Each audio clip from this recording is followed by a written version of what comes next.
نے پوچھا ہے کہ کیا اون کے موزے پر مسح کر سکتے ہیں اور مسح کا طریقہ کیا ہوگا؟ اون کے موزے پر مسح کرنا ہو یا چمڑے کے موزے پر مسح کرنا ہو، دونوں کی گنجائش ہے۔ ابن قدامہ رحمۃ اللہ علیہ نے المغنی میں صحابہ کرام کا اس مسئلے میں اجماع نقل کیا ہے کہ اون کے موزے وغیرہ پر بھی مسح کیا جا سکتا ہے، البتہ اس بات کی رعایت یہ ہونی چاہیے کہ موزہ شفاف نہ ہو، اور چونکہ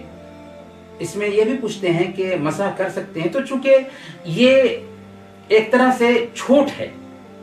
اور اللہ کے نبی صلی اللہ علیہ وسلم کا فرمان ہے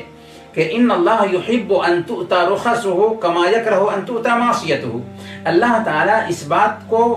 زیادہ پسند کرتا ہے کہ اس کی رخصت کو اپنایا جائے، اس کی چھوٹ کو اپنایا جائے، جیسے اس بات کو ناپسند کرتا ہے کہ اس کی معصیت کا کوئی کام کیا جائے، اس کی نافرمانی کا کوئی کام کیا جائے۔ اس میں یہ بھی پوچھتے ہیں کہ مسح کا طریقہ کیا ہوگا، مسح کریں گے تو مسح کا طریقہ کیا ہوگا؟ دیکھیں، مسح جو کریں گے موزے پر، تو ایک مرتبہ ہم